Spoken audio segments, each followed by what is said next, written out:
What you know is to know Trump is to hate Trump. To know Trump is to hate Trump, meaning everybody who knows him deep down hates him completely. Welcome to this week's Wacky Moments of Liberal Expression. This week features MSNBC versus the facts. And, well, MSNBC just can't seem to handle facts.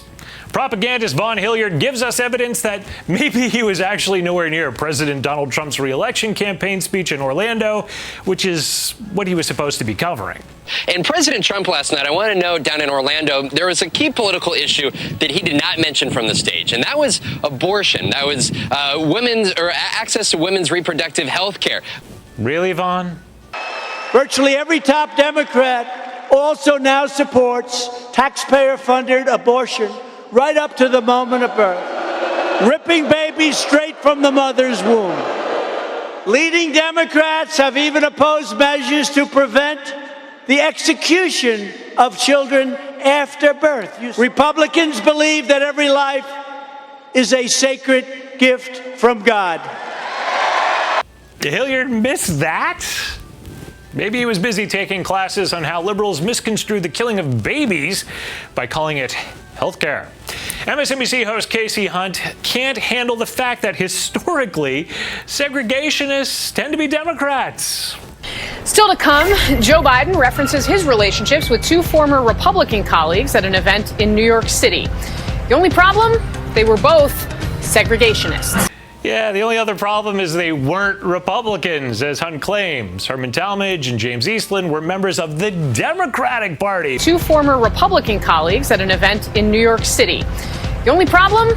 They were both segregationists. Hey, you know, accuracy isn't really necessary when it's just an agenda that you're pushing.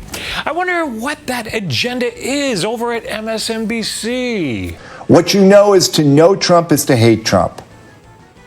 To know Trump is to hate Trump, meaning everybody who knows him deep down hates him completely. Ah, yes, from MSNBC this week, another episode of Everybody Hates Trump, which seems to be in permanent rotation at that network.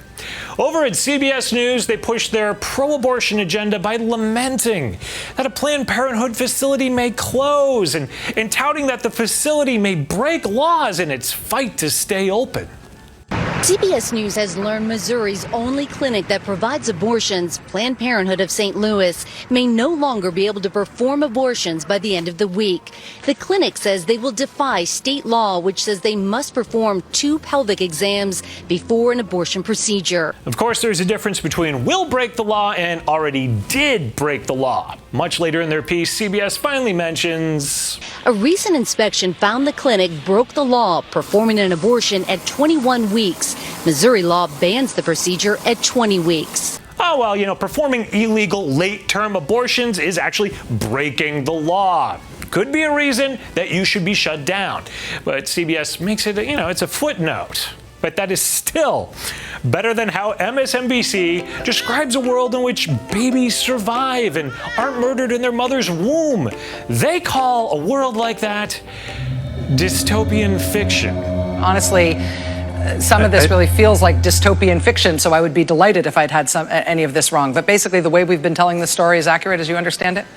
It is perfectly accurate. As the physician who's been the one taking care of women in the state of Missouri for the last 3 weeks at our Planned Parenthood Health Center, forced to do things that seem unthinkable, as you said, dystopian.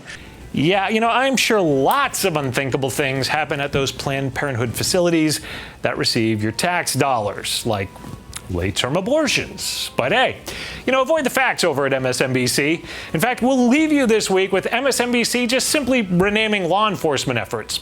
You see, when the president tweets that ICE will begin the process of removing illegal aliens, or, well, as some call it, enforcing the law, well, that becomes something else at MSNBC. Why do it? Quite literally, to terrorize the millions of people that are in this country illegally. There's no other reason to say you're going to get rid, round up and deport millions of people. Yeah, no reason to enforce the law except to terrorize. Quite literally, to terrorize the millions of people that are in this country illegally. That's all the time we have, folks. I'm Eric Shiner from MRC-TV. We'll be back with more media wackiness next week.